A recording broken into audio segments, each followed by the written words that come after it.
All right, so today, folks, we're going to talk about acids. So we can name acids differently, all right, of course, based on the formula for the acids. The only type of acids we are going to focus on for physical science are what's called binary acids. Once again, binary means two, okay? So it's only going to consist of two elements. Since it's an acid, all acids begin with hydrogen. Okay, all acids have hydrogen in the formula. That is how you're going to recognize that it's an acid. So since it's a binary acid, meaning two elements, it's going to always be hydrogen first, added to another element. Usually a halogen, but doesn't always have to be a halogen. It's always going to be a non-metal though. So hydrogen always going to be a non-metal. Do you want to? You said it's always going to be with a non-metal? Yes. Because hydrogen is in group 1, right? So hydrogen, most commonly, is going to end up with a positive 1 charge. Therefore, it is going to want to bond with something with a negative charge, which are nonmetals.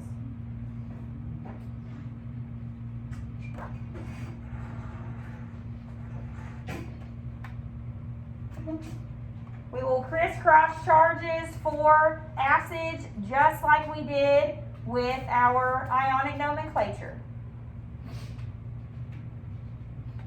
The naming, however, is a little bit different than when we did ionic. Acids have a special nomenclature rule in order to tell that it's an acid. Yes, ma'am. Halogen are your group 17 elements. So like I said, most commonly that, but it can be any non-metal. We need to write the 1 and 2. I mean, you got to know how to name them, so it's up to you. So the way we name an acid, we're going to start, an acid will always start with hydro. You'll put the name of the element, but this time, instead of changing it to "ide," we're changing the ending to "ic." Then the word acid on the end. So this one example is HCl. So if I have hydrogen and chlorine bonded together, what is my hydrogen's charge? Positive. Positive, right? Hydrogen's in group 1. Everyone agree? What's chlorine's charge? Negative 1. Everyone agree? So when they crisscross, that's where we get HCl.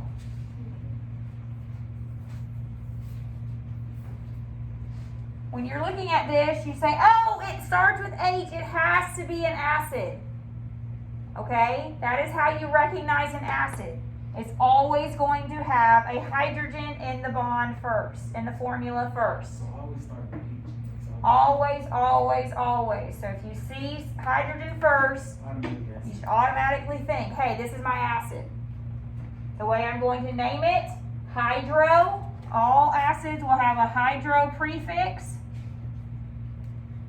Name of my element is chlorine. Except for acids, we change the ending to "ic," hydrochloric, and then acid. Will that always start with hydro? Yes, always. The only part that will be different for any acid is the root word right there of that element. Good, so like hydro. Let's do sulfur, S. All right, if I'm going to have a acid with sulfur. So let's come up with the formula first. What's hydrogen's charge? That's 1. What's sulfur's charge? Negative 2. Everyone agree? It's in group 16, so it has 6 valence electrons. It wants to gain 2. so it has a -2. So I crisscross 1, bring my 2 down. I get H2S. That'd be, It still starts with hydro. so hydro di. Hydrosulfate. No. Do I use prefixes, No. di, tri, tetra, all that stuff with ionic? It'd be hydrosulfate. Cause it's the first. That's right, it's ionic. Special ionic because it's an acid, but it'll be hydro,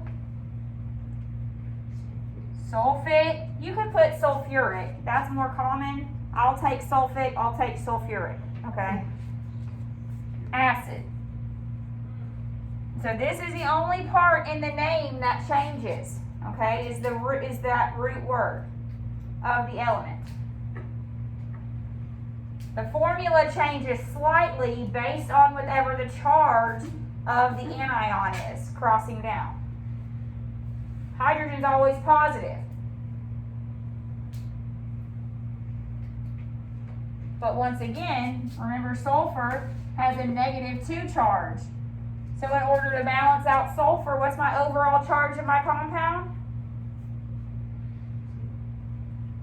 For an ionic compound, what's the overall charge have to be? Or is it negative? Or is it 8? 0. Remember, my charges have to cancel. It has to become neutral. So since sulfur has a -2 charge, hydrogen only has a +1, right? Remember we're looking at this? How many hydrogens do I have to balance out that -2 sulfur? 2. Another one. So once again, that's how we get this formula, H2. I need 2 hydrogens because my sulfur has that -2 charge. Once again, you're not going to have to show all that, but that's what's happening based on the crisscross. Y'all good? Yeah, so it's Okay, do it. the. Say acid. Okay. That's all we're going to do now for new stuff today. We're just going to practice, practice, practice. So, here we have some acid practice first. Then we're going to go back and look at covalent to practice one more day of covalent. Then we'll be mixing it all up. So here we have HF. I see an H on the beginning, so what do I know that it is? It's automatic acid. So how do I start? Hydro. What's that element? Chlorine. Fluorine. How do I change the ending? Chlorine. Ic. Fluoric acid. Hydrofluoric acid.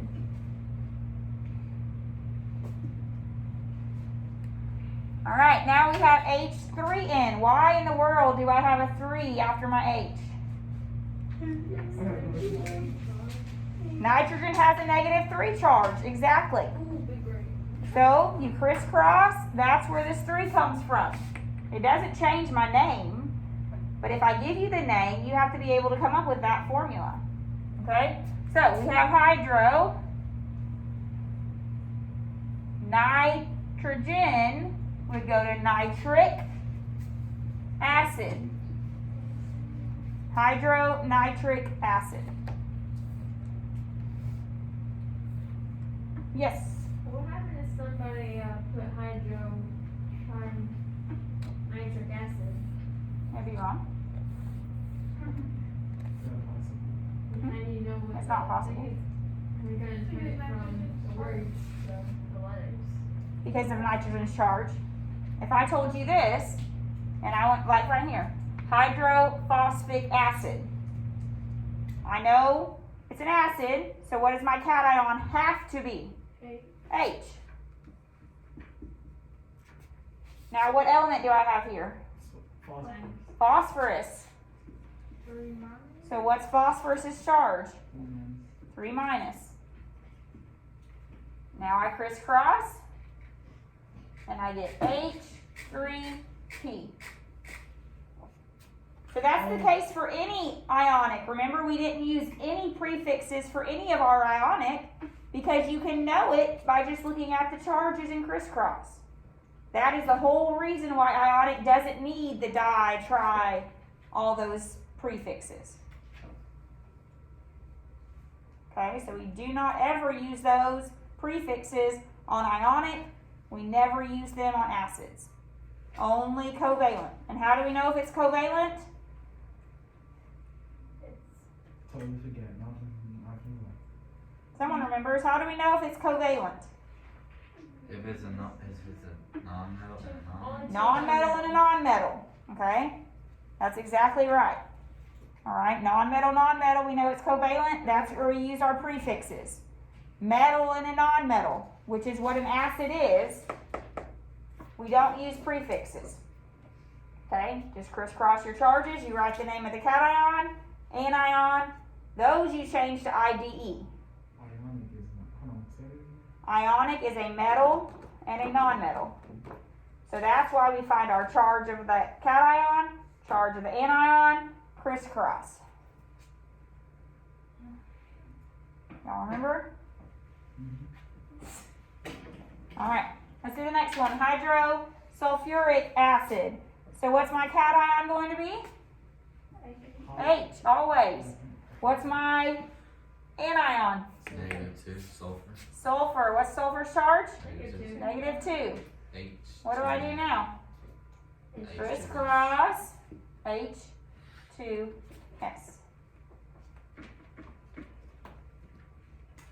Any questions on that? Alright.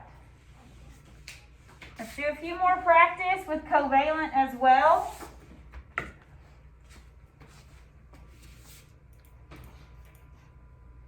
Alright, so here we have some acids mixed up with just covalent. Okay, that's what you're going to practice on your worksheet today as well. Acids mixed up with covalent. Then, when we come back Friday, it's all going to be mixed up for you. Ionic and covalent. Alright, but first, let's do this. So we have N3Cl8. How do I know that I need to use my prefixes for this?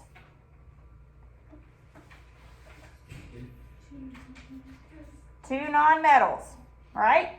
Oh, yeah. Okay, so when you're looking at the formula, you have to look. Do I have a metal and a nonmetal, or do I have two nonmetals? If I have two nonmetals, that's when I use my prefixes. Okay? So, what's the prefix for 3? Try. Tri. Do I change the first element? No. No, so it's trinitrogen. What's 8? Octa. Chloride. Okay, remember the ending changes to IDE. Octachloride. Trinitrogen. Everyone following me? What would that do to someone's skin? I don't even know. It also my name at the beginning. Sounds Yeah. like it'd do something bad. All right, You said please. Yes, The way you figure out to use a prefix is two nonmetals. two nonmetals. Correct. So if they're both on the right side of the stair step, we do our covalent rules, okay, which is using the prefixes. Remember, for covalent, we do not crisscross.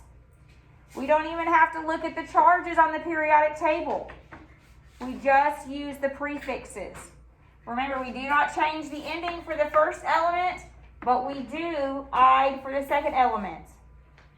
Remember, we had a couple exceptions. Remember, if the first element was by itself, we do not use mono for the first element. That was one exception. Our other exception, remember, was if our element started with a vowel, you drop the O or the A off the prefix. Okay, so if this was oxygen or oxide, it would be oxide, not octa-oxide. Okay, so remember, the A or the O would get dropped off the prefix if the element begins with a vowel. All right, let's move on. We have Se4Br9. What is 4? Tetra. Tetra. Tetracellular. Selenium. I would not use selenium on a test. It's only going to be the elements that you know, or that you were supposed to know for the quiz. All right, so tetraselenium, what's 9?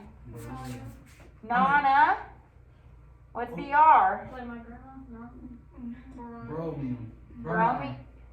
Bromine, but we change it to I, bromide.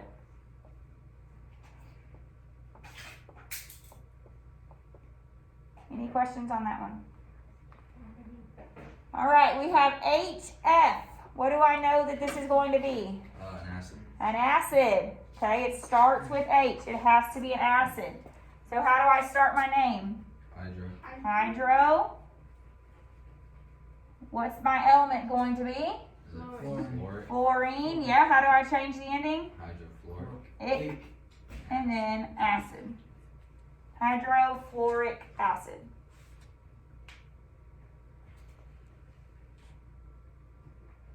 Okay, next one, H2S. Hydro. Hydro, we know it's an acid. You could put sulfuric, you could put sulfic. I will take either one of those as long as you change the ending to ic. Okay, acid. Sulfuric, to me, sounds better. You can put sulfic. I'll be okay with that as well. All right, let's do this next one. Hydrobromic acid. Okay, so what's my cation? Hydrogen. It's got to be a hydrogen. What's hydrogen's charge? Plus. Now I have bromine. What's bromine's charge? 1 minus. Very good. So when I crisscross, I just get H, BR. HBO. Okay. Why was it so funny? They said the movie thing. My dad always say horrendous body odor. All right, hydrosulfuric acid. So what's my cation? Hydrogen. Hydrogen. Anion? Sulfur. What's sulfur's charge? Very good. Crisscross. The answer is above, but yes, H2S. You know how to get it now. Next one, disilicon. Hex iodide. Here you see the A from hexa is dropped because iodide starts with a vowel. Oh, so you're, okay. Isn't it XO6? Yes. So first off, what is di? 2. So Si2.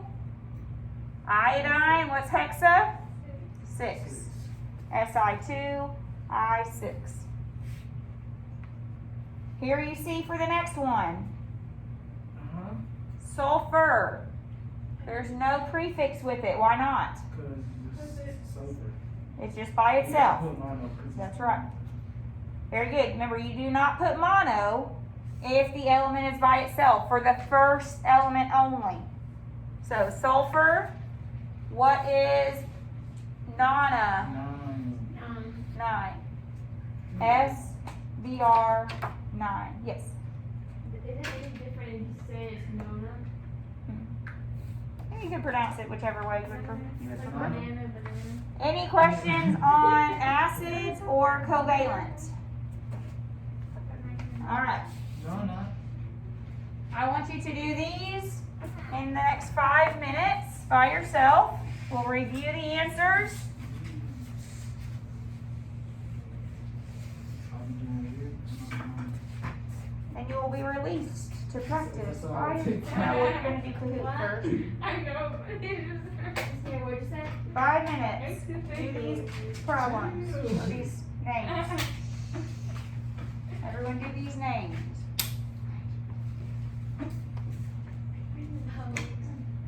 5 minutes.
please. So the first one, P2O5. Should I use covalent rules or ionic rules? Covalent. Covalent, how did you know the covalent, Faith? There's no H at the beginning. Well, that's for acids. How do I know covalent versus ionic? It's Two nonmetals, okay? So since it's covalent, do I use prefixes? Yes. Yes, okay. So, di. You should have gotten diphosphorus. Hint. Do I keep the A on the end? No. No, A drops because oxygen starts with a vowel. Pentoxide. Yes. So the number, is it like, does it have any significance? Or like when we see it say like diphosphorus, we just know it's P2 and then Correct. 5. Right. Or O5. You don't use your periodic table at all to know the Okay, charges because I or was anything looking like at that. it and trying to like figure out what it, okay. Yeah, it's that just makes there's a sense. list of prefixes on the notes that show you what the prefix Yeah. numbers are. All right, so next one, both nonmetals again. So we will use our covalent rules. What's 4? Touch it. Tetrasilicon. What's 7? Hept. Iodine. Very good. It is hepta, but the A gets dropped. And then you add iodide. Heptiodine. That's weird. Heptiodide. Heptide. Next one. What type is this? Acid. How do you know acid, Trinity? Starts with an H. Very good. So it would be hydro for the acid. Bromic acid. Bromic acid. Questions on that I one? want to spell acid with an S so bad. I don't know Next one. What is this? why. Hydro. Chloric Chloric acid. acid. Why are there no numbers in my formula here? Because first off, it's a middle in the line, and you would do it's an acid. I guess. Yeah, well, why not? We had other, Because they cancel each other. they cancel, right? Both of these have a -1 charge, so it just cancels. Okay, very good. Hydronitric acid. What did you get for this, someone? H3N. Very good. Everyone get H3N? Hydrogen has a +1 charge. Nitrogen has a -3 charge. When they cross, you get H3N. Any questions on that? Okay, triphosphorus. What's tri? 3. So 3 phosphorus, 5 oxygens. And lastly, nitrogen, it's all by itself because there's no prefix. But we have 9 oxygens, NO9. Wait, why is there no prefix? That there's an exception that says if there's only one of the first element, you do not use mono. Okay, just on the first one. Just on the first element. Just on the first element. Okay, any questions on acids or covalent? What you're going to do today is a worksheet with acids and covalent all mixed up. Okay? It doesn't have ionic mixed in with it yet. That will be Friday. Okay? So our plan is today we're going to practice covalent and acids. I'm going to pass back your other covalent worksheet that you did. That was not graded, but I did circle anything that you made a mistake on. Okay, so that you won't make that mistake again. This worksheet, though, that you're doing today is due Friday if you do not finish it today. If you finish it today, by all means, turn it into the basket. Now, Friday, we will practice mixing all of these together. Tuesday next week, we will practice just an overall kind of activity, if you would say, of mixing them all together again and remembering the rules and things. Then your test will be next Thursday. Okay? Your test is going to be Some questions about the bonding that we talked about in the notes, okay? What is a cation? What's an anion? Do metals tend to have a positive charge or negative charge? What's the ending of my ionic compounds? Things like that, as well as specific naming of compounds or coming up with the formula of compounds. You will have your periodic table on the test, okay, or mine. But you will have a periodic table for the test, so you don't need to memorize charges or anything like that. You will have it to use. You just got to know how to use it. All right, this will be the last test for the 9 weeks because grades are due that next Monday. All right, so we'll have a few more daily grades, one more major grade, and then that will be your test or your final, average for this 9 weeks. So what's our next major grade?